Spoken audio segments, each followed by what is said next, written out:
Live is intended for responsible adults only. We advocate for the repeal of marijuana prohibition for adults. We discuss the science, culture, and controversy about America's marijuana laws. We do not advocate or encourage any illegal activity and advise all listeners to learn their state and federal marijuana laws by visiting NORML.org, NORML.org. Opinions and claims made by guests and advertisers of NORML Show Live are their own and do not necessarily reflect the philosophy and policies of NORML. Listener discretion is advised.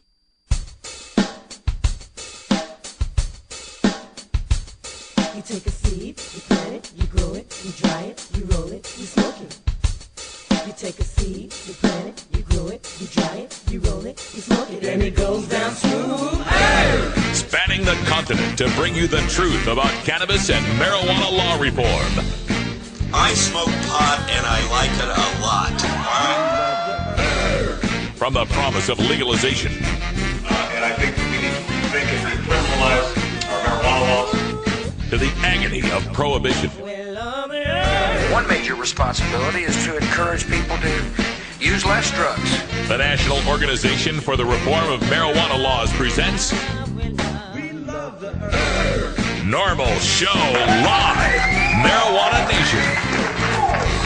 Now, here's your host, NORML's Outreach Coordinator, Radical Russ Belville. Good afternoon, tokers and tokettes, and welcome. It is Monday, October 3rd, 2011, and it's got to be 420 somewhere in the world. Thanks for joining us here, and welcome to fall. We are having ourselves a good time here at Rolla J Studios, and I'm, of course, very happy after this weekend. Both of my football teams are 4-0. Woo! Go Pat! Go Broncos! We're having a good time, like I said, and joining us here to start out the week is our good friend from the beautiful city of Astoria, Oregon, the lovely and talented Cannabis Carrie. Hi, Carrie. How you doing? Hi. I'm doing great. Thanks for a great weekend. I spent the weekend in Portland, and I got to hang out with the cannabis family out there, including you. Thanks for putting me up, and nice to be back in the seat, I guess. No doubt. We had a good time last night at our pot parlor party for the Ken Burns Prohibition documentary. We were there, me and Wiz Kaliko were hanging out at Ganja John's place. Ron Funches showed up, Ian Carmel, John Lucy,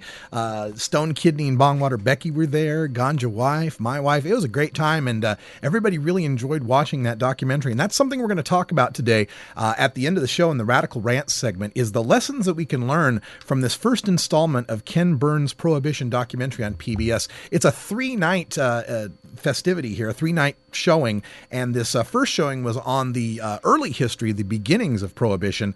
Next week on Sunday, they'll be taking a look at Prohibition itself and its effects. So I encourage everyone to take a look at that because there are so many lessons for us to learn, and we'll talk about those here at the end of the show. Also on today's show, at 5:30, we'll be speaking with Ed Doctor from the Montana Cannabis Industries Association. We've got to talk about Missoula, Montana. That's something we'll talk about in the news as well. But he's going to talk about the bid here to repeal that new bill that pretty much shut down the Montana cannabis industry. So we'll get to that. And then for our Daily Toker Tunes today, it's Roots Monday, and I've got some great blues music, country blues, Texas blues from Blind Lemon Jefferson. But before we get to all that, we got our hemp headlines with Cannabis Carrie. What's in the news today? Well, we've been talking for over a year now about Amsterdam and the Netherlands' effort to ban foreigners from buying marijuana. We'll talk about one city's take on that. Also, in Missoula, a law went into effect this weekend that overrides the lowest enforcement rule that the voters put in. And we're going to go to a case. I love this case because I think this really opens a lot of dialogue. But it's a case in Massachusetts. It's before the Supreme Court that deals with student rights, a $10 marijuana cookie, and the superintendent. I'll tell you all about that, too, coming up in the hemp headlines. All right. And if we have time, a couple other stories you may have remembered when Charlie Sheen was all the rage, how there was a Charlie Sheen strain. Well, there's a new strain out there in California, and I'm sure they've been working on it for years and years. We'll get right back to that and all the news here in just a second. Stay tuned. It's NORML Show Live. We'll be right back with the news and more coming up.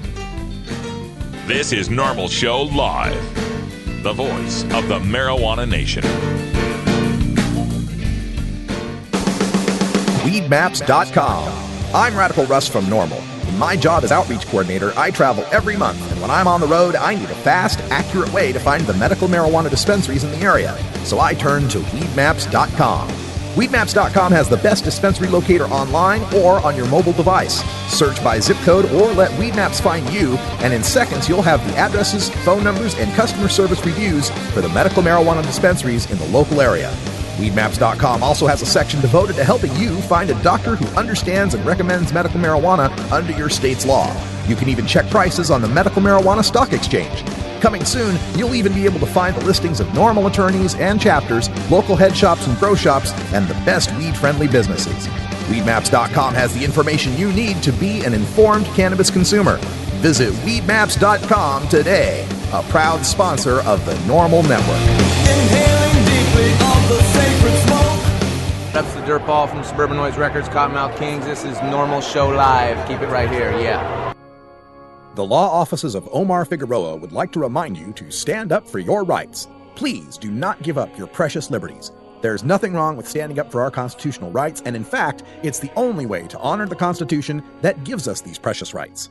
Treat law enforcement with respect and respect the Constitution by standing up for your rights. If you are detained or arrested, stand up for your rights by repeating, "I respectfully invoke all of my legal and constitutional rights. I do not consent to any search or seizure. I want to remain silent, and I want to speak with my attorney, Omar Figueroa." Omar Figueroa has more than a decade of experience in federal and California courts and graduated from Yale University, Stanford Law School, and Trial Lawyers College. Please contact the law offices of Omar Figueroa at 415-489-0420 or 707-829-0215 or on the web at www.omarfigueroa.com.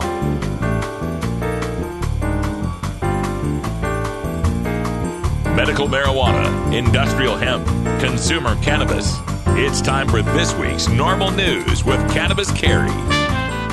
The town of Maastricht has officially banned the selling of cannabis to tourists. The ban went into effect on Saturday. The city, which is on the border between Holland and Germany, is about 130 miles south of Amsterdam. Now, they tried to ban the sales of marijuana earlier this year. They say to ban foreigners from buying what amounts to legal marijuana in an effort to discourage petty crime, traffic gridlocks that happen almost daily, and illegal drug dealing in the streets surrounding the coffee shops.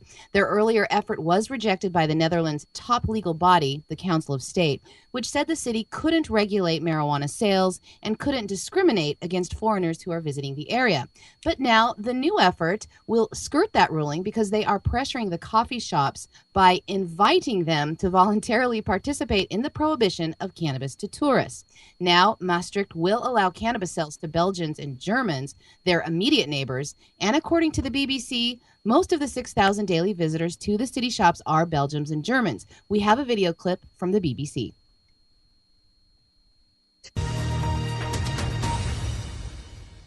Today's the day that the drug tourists were dreading. From now on, the only people allowed inside these cannabis cafes will be German, Belgian, or of course Dutch. These ID checks are designed to keep everyone else outside. Bad news for the coffee shops, but not for the street dealers. Everybody knows that nowhere on the street you can buy an illegal bottle of beer. Why? Because it's just not interesting for the criminal organizations.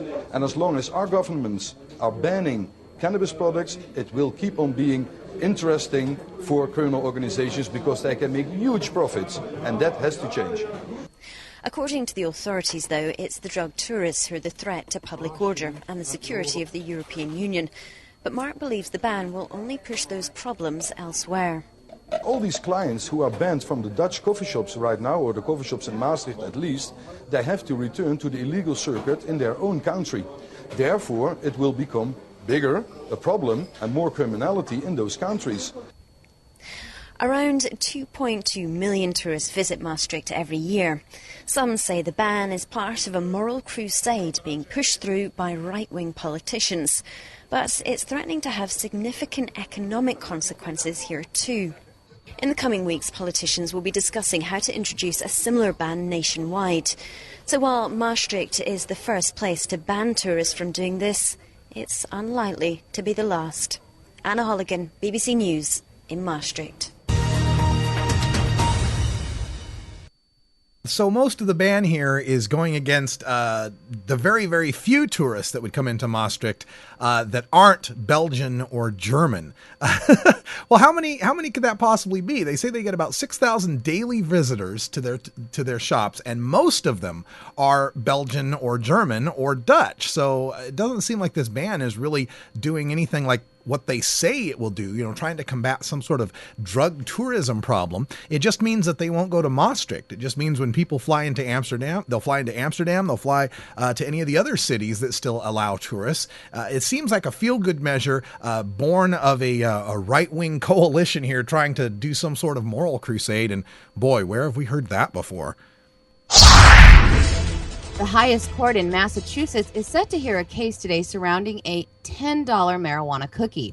The case began in March of 2010 when a 17-year-old junior in high school, identified only as Robert Doe in the court documents, supplied a marijuana-infused cookie to another student.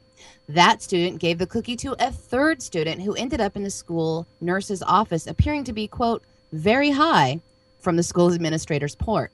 That prompted a Weston police officer and the school resource officer to pay a visit to Robert Doe's house that afternoon, where they asked his father if they could speak to him. The father refused. The next day, the boy was called into a meeting in the principal's office, and on the advice of his father and a lawyer, refused to answer any questions about the cookie or his alleged involvement with the incident.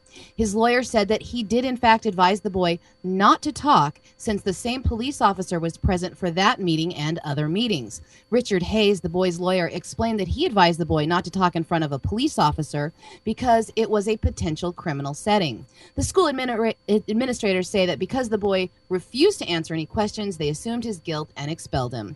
What they are asking the court to decide is if the school administrators should be allowed to draw a negative inference from a student's silence during a disciplinary hearing. The school's administrators contend that the judge is improperly stepping into a school disciplinary matter that should be left to them. They also said they felt they had no choice but to expect the boy after he repeatedly refused to tell them his version of events, while they actually had testimony from another student who identified him as the one who provided the cookie. Western School Superintendent Sharon Maloney says she thinks it would set a dangerous precedent where parents could simply have their kids say nothing as a way of preventing them from accepting their responsibilities for their behaviors. The boy was a really good student, and he was enrolled in some advanced placement classes. He had no prior disciplinary record and great grades. He was initially suspended for 10 days, then permanently expelled. The father sued the superintendent and won a temporary injunction in September of 2010, but since the boy had missed the latter part of the school year, he had to repeat his junior year. He is currently a year behind, but he is a senior. The other two boys involved in this were suspended. They weren't expelled. And an attorney for the superintendent is arguing that the judge who reinstated the boy overstepped his authority by failing to grant substantial deference to the superintendent's decision to expel. Says the school officials never agreed to the condition the judge put in place for the boy's return to school, which calls for the suspension and expulsion to be expunged from his school record after 6 months. So there you have it. We'll bring you an update when we have it. Yeah, there's a scary precedent to be set here, and the precedent is that students don't have Fifth Amendment rights. This person who was speaking out against it, saying, this negative inference, we should be able to get a negative inference based on silence. Do you understand how un-American that is? How un-Fifth Amendment that is? The whole idea is that you should not be forced to incriminate yourself, and that should apply to students as well. We are talking about a case here where student A allegedly gave something to student B, who then gave it to student C, and student C had a problem. We're talking third-hand knowledge here. Right? Who knows what student B is up to here? And furthermore, having the police there, to say, this is just a school matter, but they're going to have the police there. You know what this comes from is this whole ridiculous zero tolerance notion that we've tried to instill in our school children that has gone so far as to get, teenage girls strip search for having an ibuprofen. It's a story I did a couple of years ago here on The Stash. It's ridiculous here. If there's some sort of problem that should be dealt with at the school level, there's no reason to bring police officers in there and get that boy to be incriminating himself or even potentially his parents. His parents did exactly the right thing. Don't be talking in front of the authorities, and especially don't be talking in front of the cops, even if they're saying it's just a school issue. We have another law that took effect this weekend, this time in Missoula County, Montana. The law that went into effect on Saturday will once again make marijuana crimes a priority for law enforcement. Missoula County Attorney Fred Van Valkenburg issued a reminder about the new law in a statement. The new law that was sponsored by Republican Representative Tom Berry of Roundup, Montana, at Van Valkenburg's request, is intended to overwrite the initiative that was passed in 2006 by 55% of the voters. Initiative 2 recommended that crimes relating to marijuana be the lowest priority for law enforcement. According to Van Valkenburg's statement, quote, "Since no other community in Montana can adopt such an initiative, and I'm the person who sought the adoption of this law, it would be hypocritical on my part to continue to follow the lowest priority of enforcement policy in Missoula County." He also added that the power of initiative does not extend to the prioritization of the enforcement of any state law by a unit of local government. And then lastly, this was in a statement as well. "We will be prosecuting the misdemeanor marijuana cases that we have not been doing for the last 4.5 years." Now, Cynthia Walken, a Missoula City Council member, says it troubles her that elected officials are ignoring the will of the people. She told the Billings Gazette, "I don't like to see city resources put into going after people for something that we said is the lowest priority. I'm troubled that Van Valkenburg is over and over attacking what the large majority of Missoulans have sent as a message loud and clear."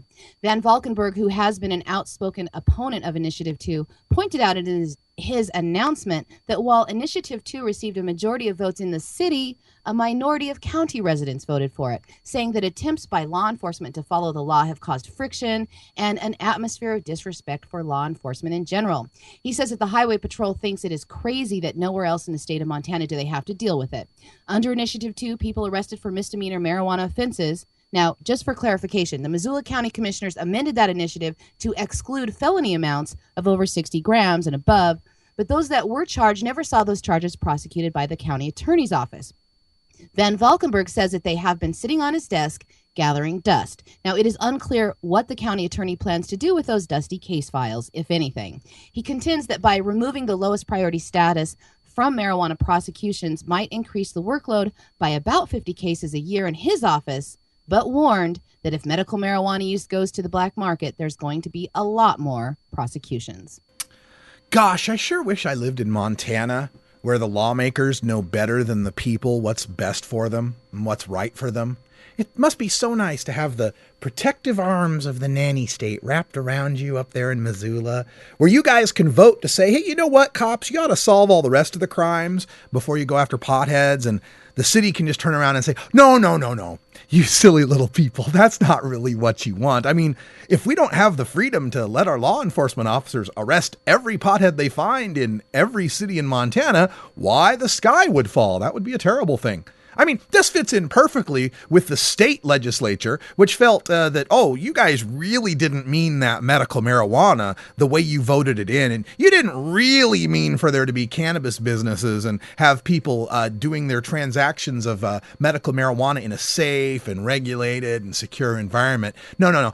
What you people really want is to put that all back out on the street. That's what you really want in Montana. And we know best because we are the Republicans in Montana, in Missoula, in the state legislature. We know what you guys need best. Don't bother, engaging in any of that silly democracy initiative stuff because we got your best interests at heart. All right, here, I got one more story that I wanted to bring up here before we call it a day. You remember a little while ago, we had the Charlie Sheen strain, right? When Charlie Sheen was doing his whole Tiger Blood Adonis thing, all of a sudden, these Charlie Sheen strains started showing up at the dispensaries in California and selling at top dollar, even compared to any of the other strains. Because, of course, they had been working on the genetics of this special Charlie Sheen strain for months and months and months. And in no way did they just take something that wasn't selling very well and give it a new name just to sell it at an increased price. Well, turns out that the prescient California marijuana breeders have done it again. That's right. They saw that the Conrad Murray trial, the doctor who's accused in manslaughter of Michael Jackson, they knew ahead of time that this trial would be sensational and everybody would be talking about Conrad Murray. So months and months ago, they began working on this special strain that's now called Conrad Murray OG. That's right, Conrad Murray is still putting people to sleep, according to TMZ. Only this time, the patients are stoners who are buying the latest strain of marijuana named after the doc at California weed shops. The strain is being sold under the name Conrad Murray OG. One weed shop owner boasted, "It puts you to sleep for a really long time."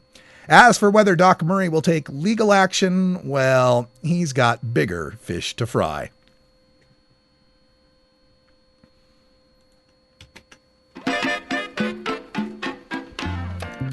All right, folks, time for us to take a break.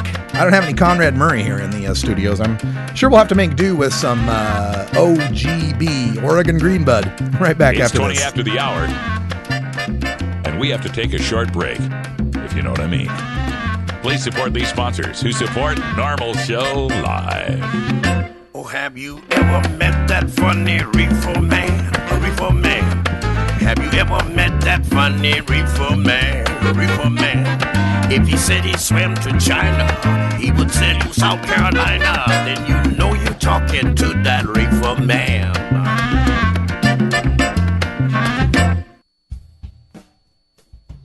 The High Times Medical Cannabis Cup is coming to Detroit on October 15th and 16th. That's right. The world's premier medical marijuana competition will be in Motown to celebrate the cannabis economy of the Great Lakes State. It's a two-day expo at Burt's Warehouse Theater, showcasing the movers and shakers of the Michigan medical marijuana industry and the merchandise that makes the machine go. There will be seminars with leaders of the medical marijuana movement, doctors, patients, researchers, growers, dispensary owners, and activists. Plus, High Times own cultivation editors Danny Danko and Nico Escondido will roll into town with the goods on growing great ganja. Be there for an amazing Saturday night VIP party featuring top musical performances and special guests. High Times will award the Medical Cannabis Cup for top indicas, sativas, hybrids, concentrates, and edibles, entered by Michigan's dispensaries and collectives. Come to Burt's Warehouse Theater on October 15 and 16. Visit medcancup.com for all the details. Celebrate cannabis in Michigan. Celebrate the resurgence of Detroit. Be part of the growing cannabis community.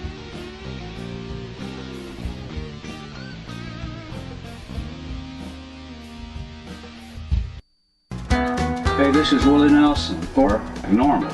And if you're one of the 26 million Americans who smoked marijuana last year, you need to get involved in the drive to legalize marijuana. We need your help to stop the senseless arrest of more than 800,000 Americans each year on marijuana charges. Together, we can end marijuana prohibition and stop the arrests of marijuana smokers.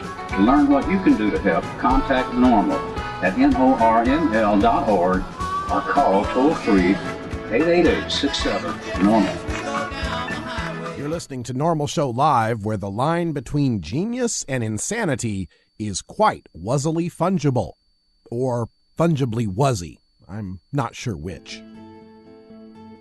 In today's busy world, we're inundated by advertising for all types of pharmaceuticals that come with a laundry list of potential side effects. Shouldn't you have better medical choices? Natural alternatives to pills pushed by Big Pharma? At Alternative Medical Choices, you could choose natural, safe, and effective alternative therapies that are right for your budget without nasty side effects. Cannabis, or marijuana, has been a legal medicine in the Pacific Northwest since 1998. Our doctors will help determine your qualifications for a medical marijuana recommendation in Oregon, no matter where you live. Our massage therapists will ease your aches and stress with soothing hemp seed oil or cannabis-infused massage salves. We also offer acupuncture, Reiki, and other alternative health therapies. Call Alternative Medical Choices in Portland, Oregon at 503-288-5579 or visit our website at www.altmedchoices.com. We specialize in out-of-state recommendations. That's www.altmedchoices.com or call 503-288-5579.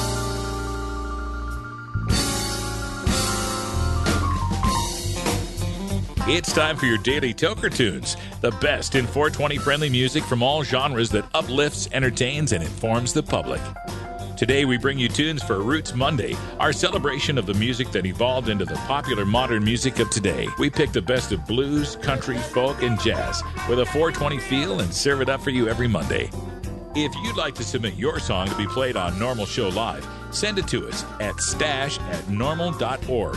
Now here's some more great independent marijuana music for today's Daily Toker Tunes. All right, one of the greatest movies in Steve Bloom's Reefer Movie Madness book is the great film Easy Rider, of course, Dennis Hopper and Jack Nicholson and Peter Fonda, and it brought the marijuana smoking joint around the campfire and all that hippie story, brought that to American life.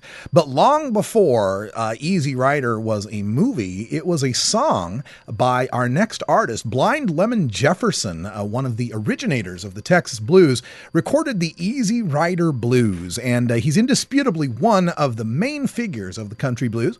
He was one of the Texas blues, along with Texas Alexander, and one of the most influential country bluesmen of all time, one of the most popular bluesmen of the 1920s, and the first truly commercial, successful male blues performer. Up until Blind Lemon Jefferson came out, the only real successful blues recordings were usually by women, including Bessie Smith and Ida Cox. Now, you may be thinking, Blind Lemon Jefferson, why does that sound familiar? You might remember the character Tommy Chong played on a lot of the albums, Blind Melon Chitlin. Well, that was kind of based on the idea of Blind Lemon Jefferson. Now, he was born in September of 1893, blind from birth, played guitar, had 7 siblings, and learned a lot, not just from the blues players of the time, but also grew up on a farm and learned a lot from the Mexican workers who would add flamenco influences into their playing. So he was a resident of Dallas and playing in the Deep Ellum area of Dallas, where he met another bluesman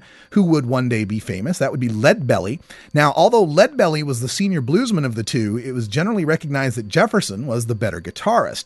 Leadbelly was so impressed with Blind Lemon Jefferson, in fact, that he would later record songs in tribute to Jefferson's ability, including the song Blind Lemon's Blues. The two men even played together for a short while, sometime before Leadbelly's first prison sentence. Blind Lemon Jefferson was to the Texas blues what Charlie Patton was to Mississippi blues. His performances had a direct influence upon legendary Texas musicians such as Lightning Hopkins, T-Bone Walker, and Leadbelly, while his recordings helped bring his influence to an even larger audience. In the decades since, Jefferson's songs have been covered by countless musicians, including Bob Dylan, John Hammond Jr., and Kelly Joe Phelps, to name just a few. The late 50s and early 60s brought a revival and a reissue of some of Jefferson's recordings on the Riverside and Milestone labels, sparking a renewal of widespread public interest in the bluesman. As a result, Blind Lemon Jefferson clubs were open in California and New York during the 60s, and rock band Jefferson Airplane reputedly chose their name after the great bluesman. A good single album compiling selections of Jefferson's music remains on the Yazoo labels appropriately titled King of the Country Blues, which was eventually remastered for CD release. For completeness, the Document label has since issued his entire recorded works in a 4-volume CD series, and in 1980, Blind Lemon Jefferson was inducted into the Blues Foundation's Hall of Fame. So for today's Roots Monday, we take you back to the 1920s, Blind Lemon Jefferson and the Easy Rider Blues. Tell me where my easy rider gone. Tell me where my easy rider gone.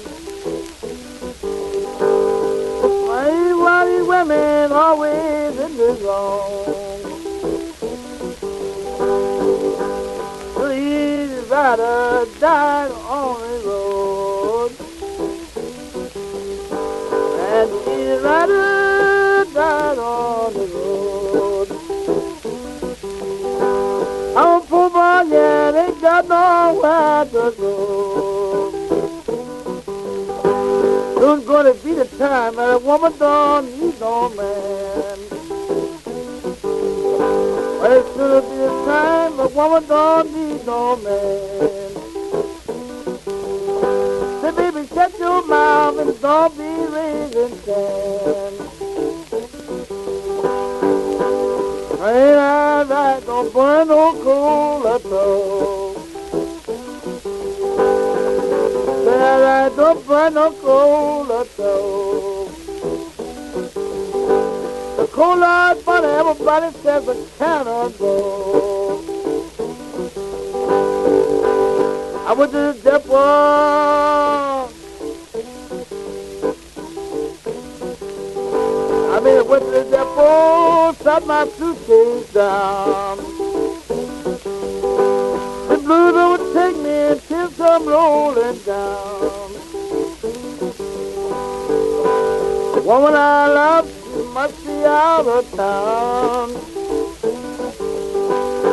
Woman I love, man, she's out of town. She left me this morning with a face that's terrible sound. I had a gal across town to crochets all the time. I got a gal across town, crochets all the time. Just if you don't quit crocheting, you're gonna lose your mind. That bad brown,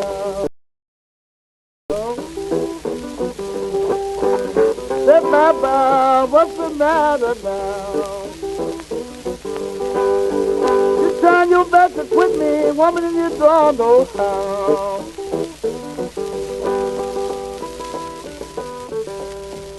You want a copy of that song for your iPod? Check out the Daily Toker Tunes at the Stash blog by surfing to stash.normal.org and choosing Media, and then Toker Tunes from the main menu. As High Times Senior Cultivation Editor, I'm often called into the field and asked to sample or even identify exotic strains of marijuana in their natural habitat.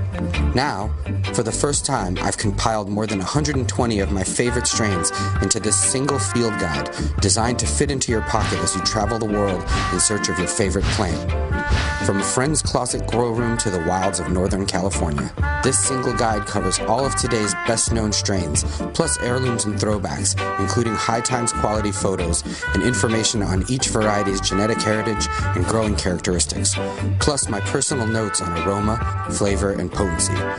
So this is Danny Danko, author of the official High Times Field Guide to Marijuana Strains, wishing you good times and great ganja.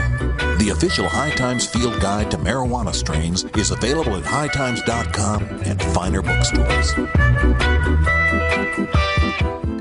Have you considered medical marijuana?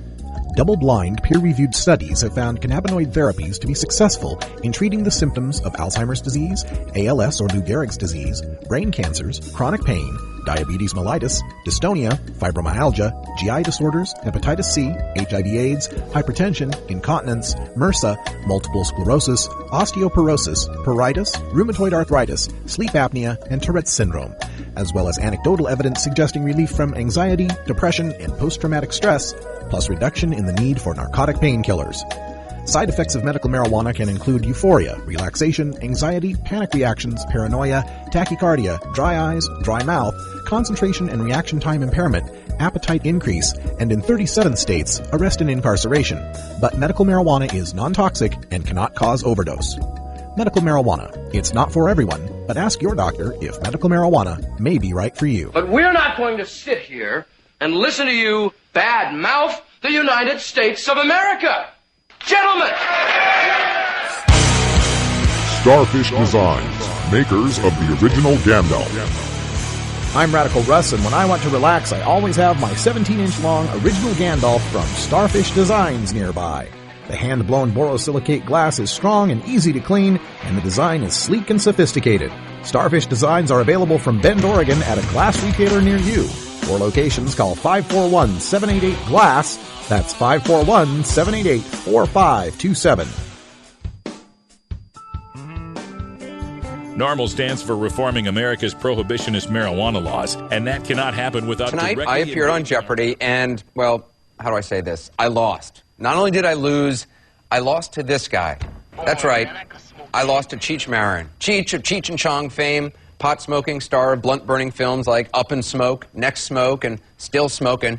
He not only beat me, he crushed me. So I was pretty confident going to this tournament, but this was actually a tournament of people who had already won on Jeopardy, and so it was all people who knew how to play the game. Now, I must admit, I was even more confident when I heard I was up against Cheech Marin. I admit, I thought his reflexes would be slow, not to mention his synapses, perhaps, but I was so very, very wrong. This guy, as Conan the Barbarian on What's Best in Life, to crush your enemies and to hear the lamentation of their women. Cheech. Who is Arnold Schwarzenegger? Yes. Cheech again. Who is Al Pacino? Right. Cheech. What is Pillow Talk? Right. Cheech. What is Never Neverland? Yes. Cheech. What is Camelot? Yes. Cheech. What is a baster? Yes. You're the winner today. Your charity will get $50,000, and Aisha and Anderson's charity $25,000 each.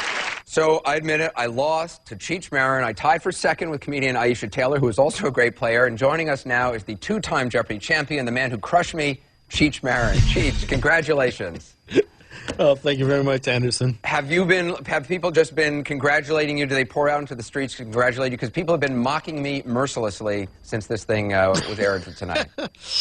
It's tough when you can't hit a big league curveball, man. That's the separation point. All right, guys, here we go. We got the top 6 answers on the board. Name something that gets passed around. Chris. A joint. A joint.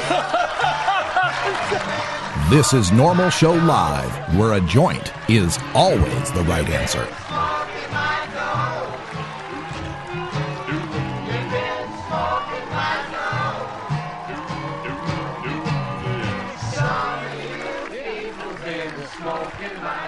Now, Chris, I don't know what 100 people you thought we were talking to at some nice little mall across good old America, but I'm pretty sure the people didn't tell the survey people, hey, an illegal drug. Let's turn around and see how many weed heads are out there with Chris. A joint.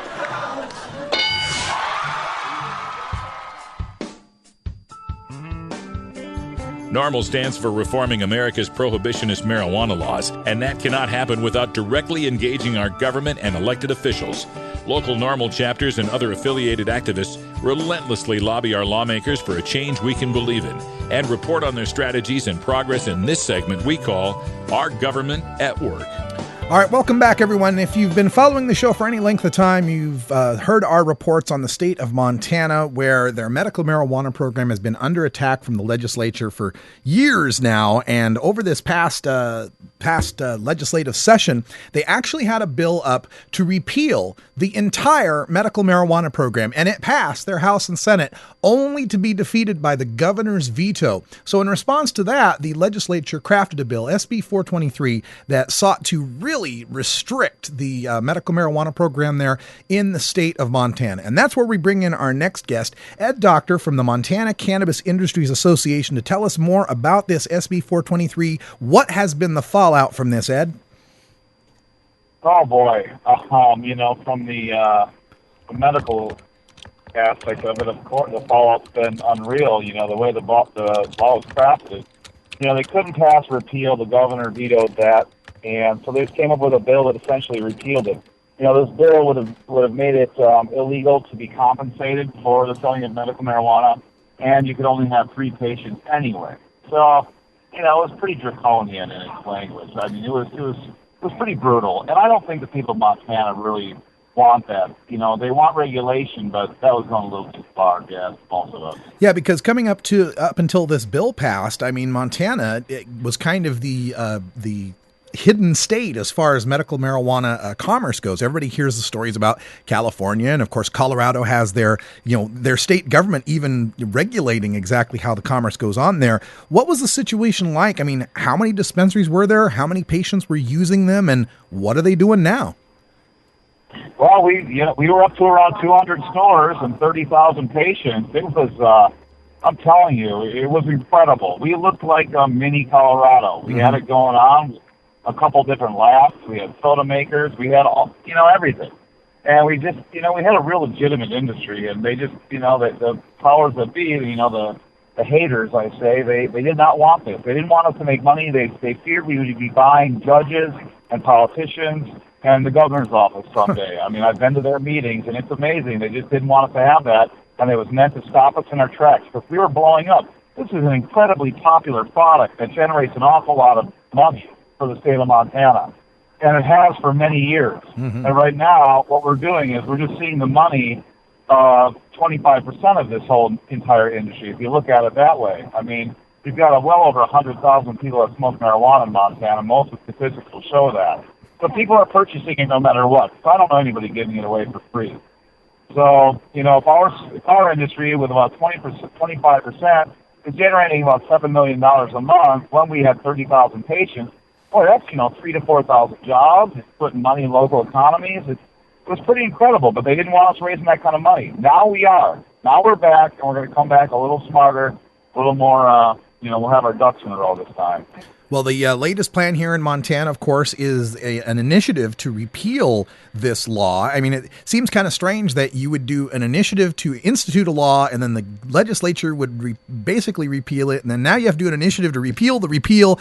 How many times is it going to take you guys to convince Montana that you guys really want medical marijuana? And what are the chances of it? Is this getting on the ballot now? Yes.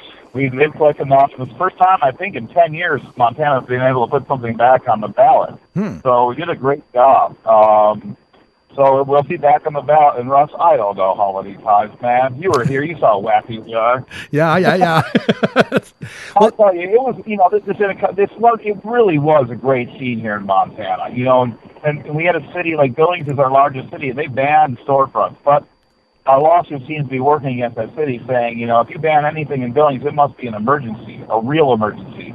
Well, we weren't creating any emergencies. We were helping people, and people know that. So looks like we'll be having stores again in Billings, and we've got a community in Montana north of Billings trying to ban the production, the sale, and the consumption of medical marijuana. So we're going up there to visit them with a lawyer. That's how you do it. Yeah. And when it comes to just, average Montanans, do they follow this? People that aren't in the cannabis industry or medical marijuana users, is there much, political traction with this outside of your community?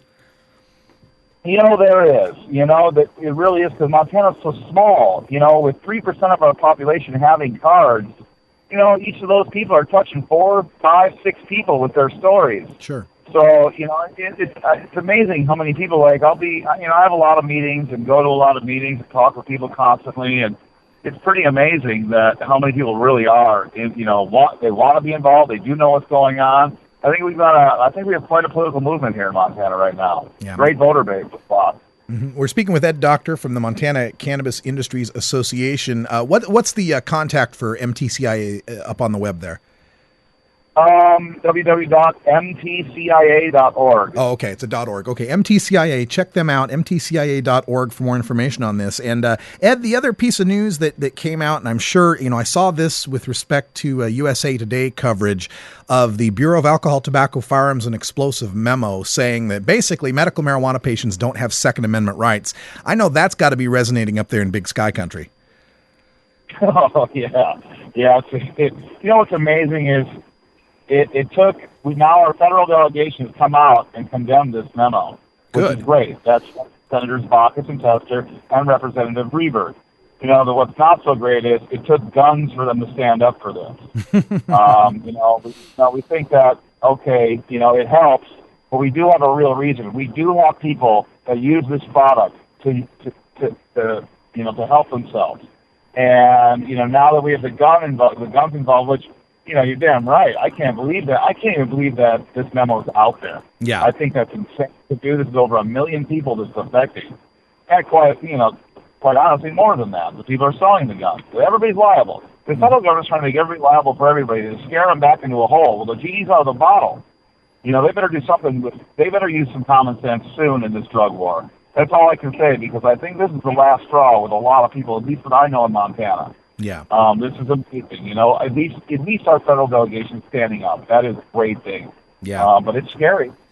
Yeah, that's first I'd heard that your senators had stood up against that, and that's great news. I grew up in rural Idaho, next door to Montana, and I think there's a lot of the similar free range, get the government out of my business libertarian streak in both states. And I think the combination of this, ignoring the initiatives and overturning the initiatives both at the state level, and we reported on Missoula and the lowest enforcement priority thing today too, between that and the gun rights thing, they're going to be turning a lot of people to our side that they didn't anticipate.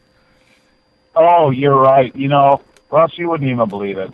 I mean, right now, it is amazing. The letters that I get, people that, I was amazed at this kind of, the kind of outpouring from people saying, I don't have a card, I'm not a patient, I don't care to be a patient, I've never smoked marijuana, but I'm never voting for Republicans again because of what they're doing to people that I know that are benefiting off of this. Mm-hmm. People have that, and this is not a big state, It does, the word gets around pretty quick. Yeah, Especially with me driving around telling everybody. Yeah, and this is how people get organized, and our founding fathers overthrew a government that tried to be tyrannical like this, that tried to restrict our rights, and I think that spirit still lives on in a lot of Montanans. I know the people I visited up there for the Canifest Destiny a couple months ago were definitely free spirits and definitely weren't going to stand for this. So what's next for Montana Cannabis Industries Association? I know this initiative going to the ballot is a big thing. But what other plans do you have here to reinstate at least what you had or even improve what you've got there in the state of Montana? Well, basically, we still have a lawsuit against the state that we're still funding. We are actually, taking a different approach than a lot of associations. We're collecting monthly dues from our members. We're looking for everybody involved to support this effort. And if you can remember, Russ, the incredible edible egg commercials. Yeah. What happened was a lot of people that were raising chickens and selling eggs were losing their ass because of cholesterol and all the bad press for eggs. So they got together and they said, we got to save this industry with an advertising campaign. Well, we're trying to get people together to raise awareness and educate the public through an advertising campaign of not only the benefits of marijuana for people, but of what's happening in the state and to our rights. Yeah. And we're getting people very excited, and we're keeping people on the same page. We're trying to eliminate the infighting. We're getting along. We know we have a common goal here. And our common goal is to preach common sense and truth to the people of Montana. I mean, it is. It has to be done. It's just, the time is now. And you're right, man. These free spirits and the people, the states' rights people, we stood up to the federal government before on wolves, on the Real ID, and we can do it on this. And I think we've got a little leg in now with this memo. Absolutely. This is so against the spirit of most Westerners that I know. And like you say, I hear from people when we're doing initiatives out here in Oregon where they say, well, I don't smoke pot, or I wouldn't do it myself. But I think it's stupid that it's illegal. And it's so empowering every time you hear that from someone who knows not in the choir. Oh, that's exactly it. Now we're also reaching out to senior centers, community living communities, and we want to financially contribute to their organization, to their centers, and be able to speak to people that aren't in our choir. It's very important that the biggest thing that our side has is a choir, man.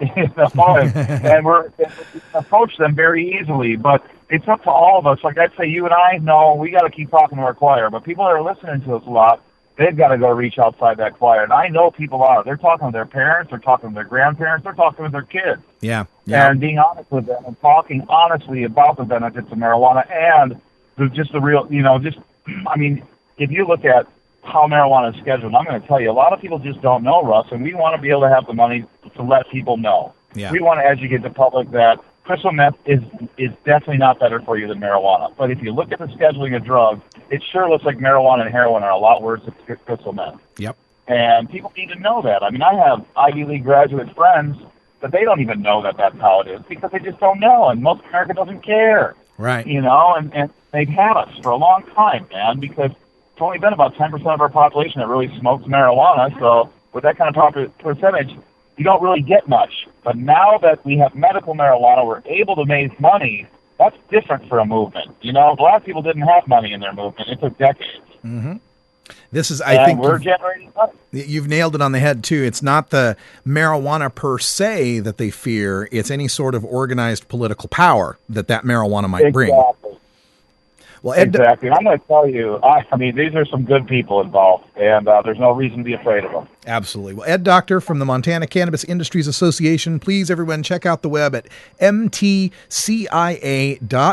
And Ed, thanks so much for joining us here on Normal Show Live, and we'll talk again sometime.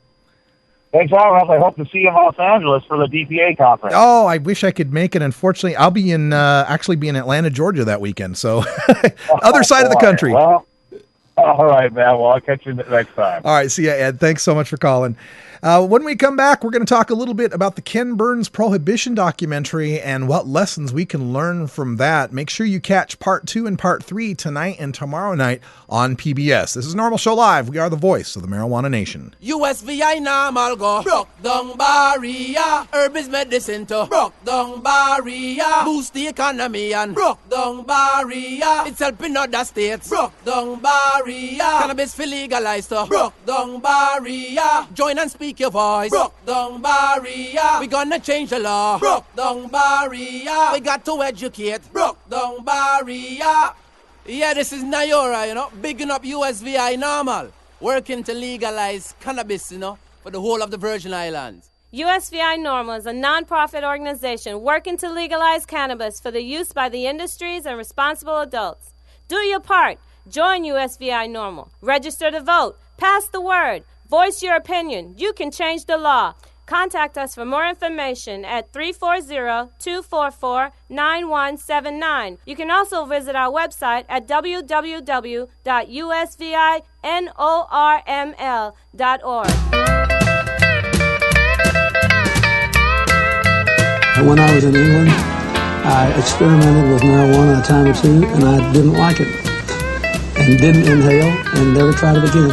I think you'd probably be a lot cooler if you had, Mr. President. Said, hey, do you have a joint, kids? Sure would be a lot cooler if you did. Line, don't hide it. Line, don't hide it. Oh, line, don't hide it. Line, don't hide it. Just line, don't hide it. Fire up right now. You're listening to Normal Show Live, the voice of the Marijuana Nation.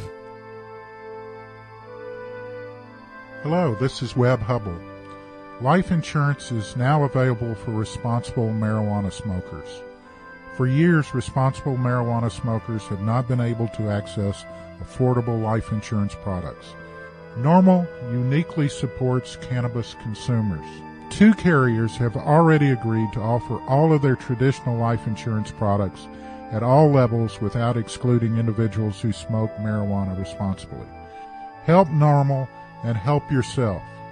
If you've been declined for life insurance, are paying above market premiums, or simply want to know what now may be available in the way of insurance for marijuana smokers, contact me at info@mclaughlinonline.com or simply call me at 202-293-5566. You want answers?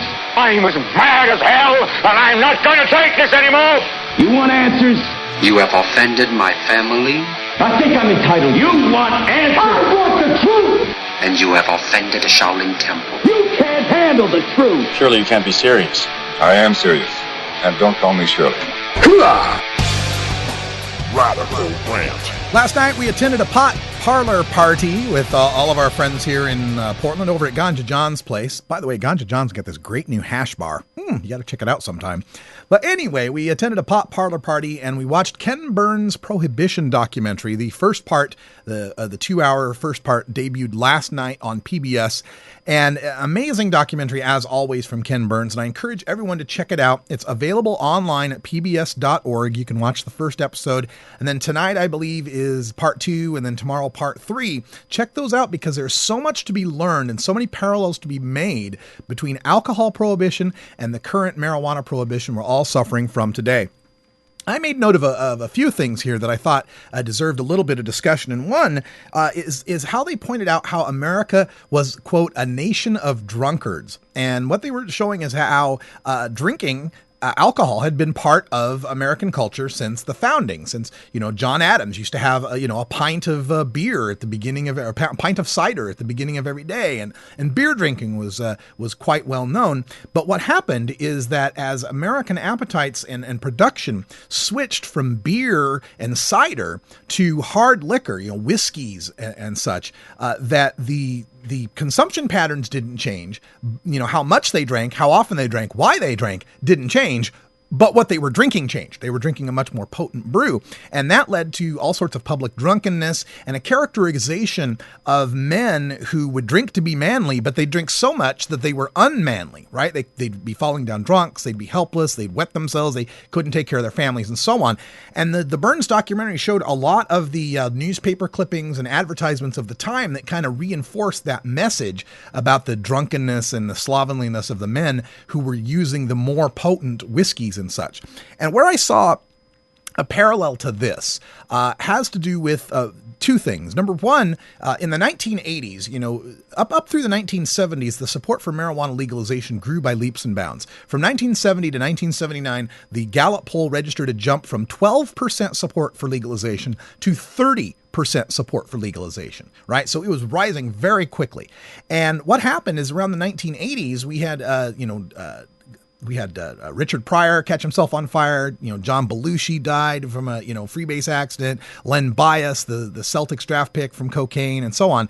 And the problem was that cocaine and marijuana were kind of linked in the public's imagination. I mean, if you look back at old High Times magazines from the late 70s, early 80s, you'll see covers and centerfolds with lines of cocaine in them, right? So this was a concern that a lot of people had back at the time. So I kind of paralleled that to how the whiskey, made the public drunkenness thing become an issue. Well, cocaine in the 80s made party drug consumption an issue. And marijuana and cocaine were both thought of as party drugs, right? And that led to the immorality of using marijuana. Cocaine was seen as immoral and marijuana and cocaine were similar. So marijuana was seen as being immoral as well. Immoral, irresponsible, and dangerous, as where up to that time it was more counterculture rebellion kind of thing. And the other parallel I see is the one happening right now in our industry with respect to flour versus oil, right? In that I'm seeing, the American public might be very supportive of pot smoking. They're familiar with joints and pipes and bongs. But as they start to see oil and resin and these gooey black tarry substances that might remind them of heroin, and they see blow torches that might remind them of crack cocaine, and they see elaborate glass devices that might remind them of meth smoking, this is where I see a possible, correlation here with the beer to whiskey shift that happened in the mid 1800s. And I think it's something you need to be very careful about. Another thing that I noted was how they pointed out the various temperance movements in America throughout the late 1800s that never did quite take root nationally, but had great effect in localities. The whole Carrie Nation, with the hatchet and all, and how these were all, strongly women's movements and tied in with the idea of gaining women the vote, of women's suffrage. And, I'm not exactly sure what parallel to make from this. Women started prohibition of alcohol, and then what we'll find out in the Ken Burns documentary tonight is how women helped end prohibition. I guess the one thing we could point out here is how strong a voice women are when it comes to these matters of morality.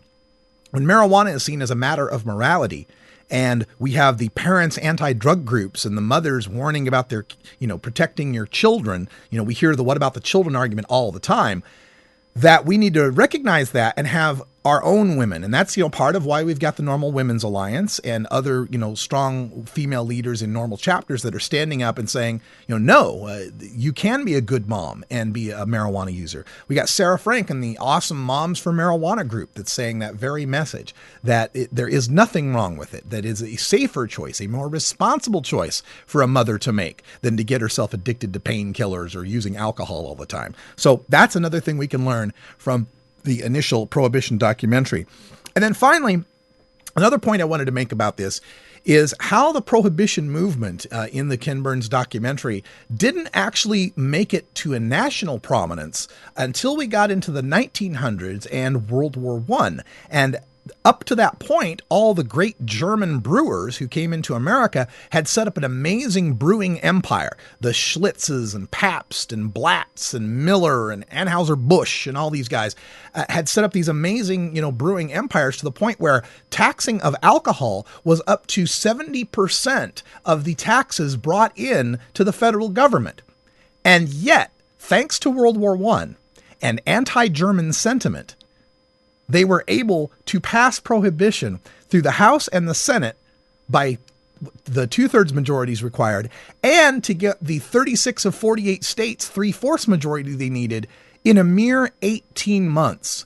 And so this is a warning to us to realize that no matter how much money we might be providing to the states in the form of medical marijuana revenues, no matter how popular we think they like that money and wouldn't do anything to get rid of it, remember that it only takes a great moral crusade and somebody to scapegoat in order for them to turn their backs on all that money and all that revenue just to pursue a prohibition.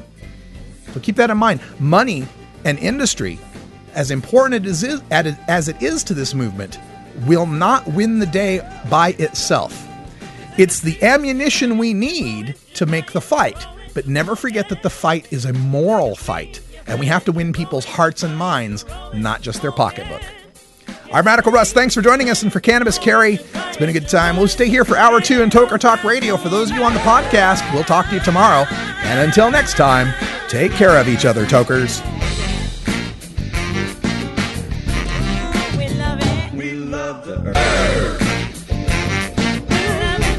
This is Normal Show Live, the voice of the Marijuana Nation. Take it on one more time.